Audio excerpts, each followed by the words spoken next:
अस्सलामुअलैकुम रहमतुल्लाहि ताला बरकातुहू नहमुदुहु व नुसल्ली अला रसूलिहिल करीम अम्मा बाद अल्हम्दुलिल्लाहि रब्बिल आलमीन वल आकिबतुल लिल मुत्तकीन वस्सलातु वस्सलामु अला सय्यिदिना मुहम्मदि व आलिहि व ஸஹ்பிஹி அஜ்மஈன்.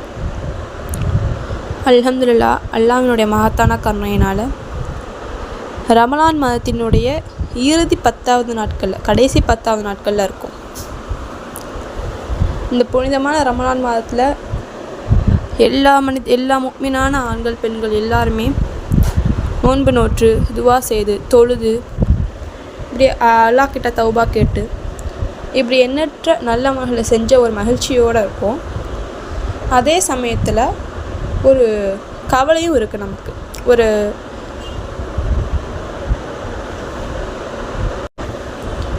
இன்னும் ஒரு வாரத்தில் நமக்கு ஈது வரப்போகுது, பெருநாள் வரப்போகுது. நம்ம கடையாக போய் அலைஞ்சி தெரிஞ்சு வாங்கின எல்லா ட்ரெஸ்ஸையும் போட்டு பார்த்து மகிழ்ச்சியாக இருக்கிறதுக்கான ஒரு நாள். ஆனால் என்னதான் இந்த ஒரு மகிழ்ச்சி ஒரு பக்கம் இருந்தாலும் இன்னொரு பக்கத்தில் ஒரு கவலை இருக்குது. பெருநாள் அப்படிங்கிறது ரொம்ப மகிழ்ச்சியான நாள். மார்க்கத்தில் ஷரியத்தில் ரொம்ப ஒரு மகிழ்ச்சியான நாள்.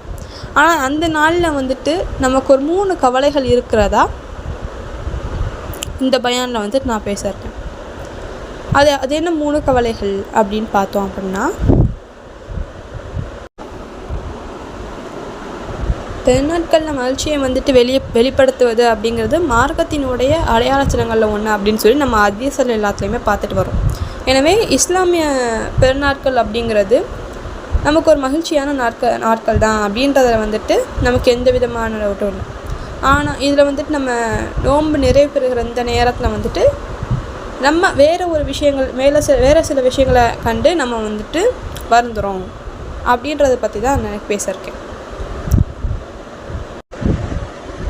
அது என்ன கவலை அப்படின்னா, முதலாவது ஒரு புனிதமான அருள் நிறைந்த எல்லா அமல்களையும் உள்ளடக்கிய ஒரு மாதம் நிறைவுக்கு வருது. அதை நம்ம முடிக்க இருக்கிறோம். இன்னொரு 7 நாட்களில் அந்த மாதம் முடிஞ்சிடும். அப்படின்றப்போ அந்த ஒரு மகத்தான மாதத்துலேருந்து நம்ம வெளிப்பெறோம். அப்படிங்கிறப்போ அதில் இருக்கிற ஒரு கவலையான விஷயமும் நம்மக்கிட்ட இருக்கிற ஒரு பிடிச்ச ஒரு விஷயம், இல்லை நமக்கு பிடிச்ச ஒரு நபரும் நம்மக்கிட்ட பிரியும் போது நமக்கு ஏற்படுற ஒரு கவலை இருக்குல்ல, அதே மாதிரியான ஒரு கவலை தான் இப்போவும் நமக்கு ஏற்படுது. ஒரு குரானினுடைய மாதம், நோன்பினுடைய மாதம், தான தர்மங்களுடைய மாதம், இரவு வணக்கத்தினுடைய மாதம் அப்படின்னு சொல்லி எல்லா வகையான நல்ல அமல்களையும் உள்ளடக்கிய ஒரு மாதம், ஒரு புனிதமான மாதம் அதில் நம்ம எல்லா நல்ல அமல்களையும் செஞ்சு இப்போ அந்த மாதத்தினுடைய கடைசி இறுதி 10 நாட்களில் இருக்கோம். அப்படிங்கும்போது இன்னும் ஒரு 7 நாட்களில் இந்த மாதம் முடிய போகுது. அப்போ இனிமேல் மறுபடியும் எப்படி நம்ம இந்த மாதிரி எல்லா அமல்களையும் சேர்த்து செய்ய போகிறோம் அப்படின்னா அதுக்கு இன்னும் 1 வருஷம் ஆகும். அந்த காத்திருப்புக்கான, இல்லைன்னா இந்த ஒரு 10 நாட்களில் இது முடியுமே அப்படின்ற ஒரு கவலையை தான் முதல்ல நான் சொல்லியிருக்கேன். இப்போ முன்னாடியே சொன்ன மாதிரி பொதுவாக நம்ம வாழ்க்கையில் நம்ம அதிகமாக நேசிக்கிற ஒரு பொருளோ இல்லை ஒரு மனிதரோ நம்ம விட்டு பிரிஞ்சிருச்சு அப்படின்னா நம்மக்கிட்ட ஒரு சோகை இருக்கும், ஒரு கவலை இருக்கும். நபி ஸல்லல்லாஹு அலைஹி வஸல்லம் அவர்கள் காலத்தில் வாழ்ந்த ஒரு பெண்கள்லே ஒரு பெண்மணி யார் அப்படின்னா உம்மு ஐமன் ரலியல்லாஹு அன்ஹா அப்படின்ற ஒரு பெண்மணி. ரசூலுல்லாஹ் என் தாய்க்கு பிறகு இன்னொரு தாய் அப்படின்னு சொல்லி கூப்பிடப்பட்ட ஒருத்தவங்க உம்மு ஐமன் ரலியல்லாஹு அன்ஹா அவர்கள். இப்போ நபி ஸல்லல்லாஹு அலைஹி வஸல்லம் அவர்களுடைய மறைவுக்கு பின்னால் அபூபக்கர் ரலியல்லாஹு அன்ஹு அவர்களும் உமர் ரலியல்லாஹு அன்ஹு அவர்களும் அந்த அன்னையை பார்ப்பதற்காக போகிறாங்க. அப்போ அந்த உம்மு ஐமன் ரலியல்லாஹு அன்ஹா அவர்கள் அழுதுகிட்டு இருக்காங்க. அப்போ நான் அவர்களிடத்துல இந்த 2 பேரும் கேட்குறாங்க, ஏன் தாய் அழுது கொண்டு இருக்கீங்க? நீங்கள் அல்லாவிடத்தில் நபி ஸல்லல்லாஹு அலைஹி வஸல்லம் அவர்களுக்கு இருந்ததுலேயே சிறந்ததான ஒன்று தான் கிடைக்கும். அப்படி இருக்கும்போது நீங்கள் ஏன் அழுகிறீங்க? அல்லாவிடத்துலேயே ரொம்ப சிறப்பான இடம் அப்படின்னா அது முஹம்மது நபி ஸல்லல்லாஹு அலைஹி வஸல்லம் அவர்களுக்கு தானே. அவர்களை நினச்சி நீங்கள் ஏன் வருந்துறீங்க அப்படின்னு கேட்கும்போது அந்த பெண்மணி சொன்னார்களாம், நான் எதற்காக அழுகிறேன் அப்படின்னா நபி ஸல்லல்லாஹு அலைஹி வஸல்லம் அவர்களுடைய மறைவின் காரணமாக நமக்கு வஹி வருவது எல்லாமே நின்றுச்சு. அப்படின்றத நினச்சி நான் வருந்துறேன் அப்படின்னு சொல்லி அந்த 2 பேர்கிட்டையுமே அந்த உம்மு ஐமன் ரலியல்லாஹு அன்ஹா அவர்கள் வந்துட்டு அழுது கூறியதாக முஸ்லீம் கிதாபில் இருக்கிற ஹதீஸ்களில் வந்துட்டு நம்ம பார்க்குறோம். வஹி அப்படிங்கிறது ஒரு அடியாருக்கும் அல்லாவுக்கும் மத்தியில் இருந்த ஒரு இணைப்பு, ஒரு தொடர்பு அப்படின்னு சொல்லலாம். இப்போ இந்த தொடர்பு வந்துட்டு அடியாருக்கு கிட்ட ஒரு மிகப்பெரிய பாக்கியம்தான். ஆனால் இந்த ஒரு தொடர்பு, இந்த ஒரு கனெக்ஷன் வந்துட்டு நபி ஸல்லல்லாஹு அலைஹி வஸல்லம் அவருடைய மறைவுக்கு பின்னாடி நமக்கு வரப்போகிறது கிடையாது. நமக்கு வஹி வந்துட்டு அதற்கு பின்னாடி இறங்கலை. அப்படிங்கும்போது அந்த நமக்கு ஒரு பிடிச்ச ஒரு விஷயம் வந்துட்டு நம்ம விட்டு போனதின் காரணமாக நமக்கு வர துக்கத்தை வந்துட்டு இந்த ஒரு ஹதீஸ் வந்துட்டு நமக்கு விளக்குது. இந்த மாதிரி நமக்கு ஒரு பிடித்த ஒரு வாக்கியமான ஒரு மனிதரோ ஒரு பொருளோ நம்ம விட்டு பிரியும் போது அந்த பிரியிற சோகம் வந்துட்டு நமக்கு வந்துட்டு இருக்கும். அப்படி தான் இந்த ரமலானும் நமக்கு ஒரு புனிதமான மாதம். எல்லா நல்லவர்களையும் செஞ்சு நம்ம இதுவரைக்கும் நடந்த எல்லா பாவங்களுக்குமே வந்துட்டு பாவமன்னிப்பை கேட்டு அல்லாஹ் தஆலா நமக்கு எல்லா விதமான மன்னிப்புகளையும் வழங்கி எல்லா விதமான நற்கூலிகளையும் வழங்கி ஒரு புனிதமான ஒரு மாதத்தில் வந்துட்டு நம்ம இருந்து அதை நம்ம முடிய போகுது அப்படின்னு நினைக்கிறப்போ நமக்கு ஏற்படுற ஒரு சோகம். உண்மையான ஈமான் உள்ள எல்லாரோட உண்மையான ஆண்களுக்கும் பெண்களுக்கும் இந்த ஒரு விஷயம், இந்த ஒரு இறுதியான நாட்கள் வந்துட்டு சோகத்தை கொடுக்கும் அப்படின்றது முதல் கவலை. அந்த சோகம் அப்படிங்கிறது தான் வந்துட்டு முதல் கவலை. இப்போ இரண்டாவது நமக்கு என்ன இருக்குது அப்படின்னா, நம்ம இந்த மாதம் முழுக்க வந்துட்டு பகல் நேரங்களில் வந்துட்டு நோன்பு வைத்திருக்கிறோம், இரவு நேரங்களில் ஃபுல்லாக நின்று தொழுதுருக்கோம்.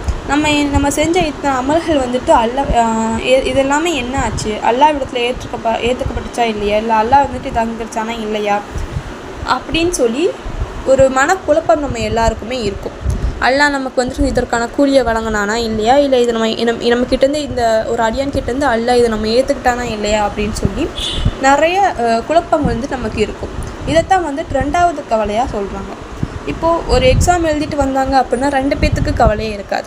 ஒன்று நல்லா எழுதி முடிச்சுட்டு வந்தவன், இன்னொன்று எதுவுமே எழுதாமல் பேப்பர் கொடுத்துட்டு வந்தவன். இவங்க 2 பேர்த்துக்கும் என்ன டிஃப்ரெண்ட் அப்படின்னா, அவங்க பண்ண விஷயம் அவங்களுக்கு வந்துட்டு தெரியும். அதனால் அவங்க வந்துட்டு கவலைப்படுறதுக்கோ பதட்டப்படுறதுக்கோ எந்த ஒரு வேலையுமே இருக்காது. ஆனால் இப்போ நம்ம இடத்துல பார்த்தோம் அப்படின்னா, நம்ம செஞ்ச அமல்கள் எல்லாமே அல்லாஹ் இடத்துல ஏற்றுக்கப்படுதா இல்லையா அப்படிங்கிறது அல்லாஹ்வை தவிர யாருக்கும் தெரியாது.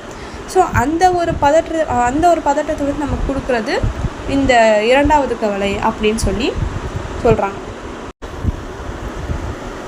ஒரு ஹதீஸில் வருது, நமக்கு முன்னாடி இருந்த ஒரு மக்கள், நமக்கு முன்னோடிகளாக இருந்த சிலர் வந்துட்டு பெருநாள் அன்று சில பேர் கவலையோடு இருந்தாங்களாம். ஏன் கவலையோடு இருக்கீங்க அப்படின்னு கேட்டப்போ தான் அவங்க சொன்னாங்க, நான் வந்துட்டு ஒரு அடியான், அல்லாஹ் வந்து என்னையை வந்துட்டு சில அமல்களை செய்யும்படி ஏவினா, நான் அதை செஞ்சுட்டேன். ஆனால் அது அல்லாஹ்விடத்தில் வந்துட்டு ஏற்றுக்கொள்ளப்பட்டுச்சா இல்லையா, இல்லை எனக்கு வந்துட்டு அது தெரியாது. அந்த ஒரு விஷயந்தான் என்னை வந்து இந்த சோகத்துக்கு உள்ளாக்குது அப்படின்னு சொல்லி சொன்னதாக ஒரு ஹதீஸில் வந்துட்டு நம்ம பார்க்குறோம். இப்படி இறையச்சம் உடைய ஒரு அடியானுக்கு வந்துட்டு இது 2வது கவலையாக வந்துட்டு இது தன்னுடைய அமல் அல்லாஹ்விடத்தில் ஏற்றுக்கொள்ளப்பட்டுச்சா இல்லையா அப்படின்னு சொல்லி. இப்போ இந்த 3வது கவலை அப்படின்னு பார்த்தோன்னா ரொம்ப முக்கியமான ஒரு கவலைன்னு கூட சொல்லலாம். இப்போது இந்த ரமலான் நாளில் 30 நாளுமே வந்துட்டு பள்ளிகள் நிரம்பி வளர்ந்தது. ஆண்கள் இருக்கிற எல்லா ஆண்களுமே வந்து இந்த ரமலான் மாதத்தில் வந்துட்டு தங்களோட நல்ல அமல்களை வந்து செஞ்சாங்க, பள்ளியில் வந்து தொழுதாங்க. ஆனால் இப்போது உள்ள கால சூழ்நிலையை பற்றி நம்ம பேசணும் அப்படின்னா, இந்த ரமலான் முடிந்ததுக்கு பிறகு வந்துட்டு இதே மாதிரி எல்லாருமே வந்துட்டு பள்ளிகளுக்கு வருவாங்களா, தொழுவாங்களா, இல்லை இந்த ஒரு மாதம் செய்தது போலவே எல்லா அமல்களையும் செய்வாங்களா அப்படின்னு கேட்டால் நமக்கு தெரியாது. அதை பற்றின ஒரு கவலை நமக்கு இருக்குது. ஸோ இந்த 3வது கவலையாக இது நமக்கு இருக்கக்கூடாது உண்மையிலேயே. ஆனால் நமக்கு இப்போ இருக்கிற கால சூழ்நிலைகளுக்கு இருக்கிற ஒரு கவலையாக தான் இது இருக்குது. ரமலான் இப்போ இருக்கிற மக்களை பொறுத்த வரைக்கும் ஜும்மானா பள்ளிக்கு வந்து தொழுகிறாங்க, ரமலான்னா பள்ளிக்கு வந்து தொழுகிறாங்க. ஆனால் ரமலான் என்பது ஒரு பாவத்தை கழுகிற ஒரு மாதம். நம்ம முன்னாடி செஞ்ச எல்லா பாவத்தையுமே வந்துட்டு அல்லாஹ் தஆலா இந்த மாதத்தில் நமக்கு மன்னிச்சு கொடுக்குறான். ஆனால் இந்த ஒரு மாதத்தில் மட்டும் நம்ம தொழுது மன்னிப்பு கேட்டுட்டு மீதி உள்ள எல்லா மாதங்கள்லையுமே, மீதி இருக்க 11 மாதங்களையுமே நம்ம வந்துட்டு தொழுகாமல் விடுறதுனால நமக்கு எந்த ஒரு லாபமும் இல்லை. ஸோ இப்படி வந்துட்டு 3வது கவலையாக நமக்கு பெருங்கவலையாக இருக்குது என்ன அப்படின்னா, ரமலானுக்கு பிறகு இந்த ஒரு மாத முடிவுக்கு பிறகு வந்துட்டு யார் பள்ளிகளுக்கு வருவா, யார் அந்த பள்ளிகளில் வந்துட்டு அல்லாஹ் வணங்குவாங்க அப்படிங்கிற ஒரு பெரிய கவலை தான். மறுமையில் ஒரு அடியான் முதலாக தொழுகையை குறித்து தான் விசாரிக்கப்படுவான். இப்போ அந்த தொழுகை வந்துட்டு சரியாக இருந்தால் அவன் வந்துட்டு சொர்க்கத்துக்கு போவான். அந்த தொழுகை வந்து சரியாக இல்லை அப்படின்னா அவன் வந்துட்டு ஒரு நஷ்டவாளி ஆகுவான். இதை வந்து நபி ஸல்லல்லாஹு அலைஹி வஸல்லம் அவர்கள் சொன்னதாக திருமதி கிதாபில் வந்துட்டு இருக்கு. எனவே இப்படி நமக்கு 3வது கவலையாக வந்து அமைகிறது என்ன அப்படின்னா, ரமலான் மாதங்களுக்கு பிறகு இந்த அமல்கள்லாம் செய்கிறதுக்கு யார் வருவாங்க அப்படின்றது தான். எனவே நம் மறுமை நாளில் நம்ம வெற்றி பெறத்துக்கான எல்லா வகையான அமல்களையும் ரமலானுக்கு பிறகும் தொடர்ந்து செய்வோம். இப்படி மறுமை நாளில் ஒரு அடியான் வந்துட்டு நஷ்டவாதியா இல்லையா அப்படிங்கிறத தீர்மானிக்கிறது நம்ம தொழுகை தான். எனவே இன்ஷா அல்லாஹ் நம்ம செஞ்ச அனைத்து நல்ல அமல்கள், நம்ம தொழுகைகள், நம்ம வச்ச நோம்புகள், நம்ம கொடுத்த சதக்கா, நம்ம கொடுத்த ஜக்காத் அப்படின்னு சொல்லி எல்லா விதமான நல்ல விஷயங்களும் அல்லாஹ் தஆலா இடத்துல வந்துட்டு ஏற்றுக்கொள்ளப்பட்டு நம்ம நரக வேதனையிலேருந்து கபர் வேதனையிலேருந்து விடுதலை பெற்று ஜன்னாவிலே உயர்ந்த ஜன்னாவான ஜன்னத்துல் ஃபிர்தௌஸ் அல்லாஹ் நமக்கு வாஜிபாக்கி தருவானாக.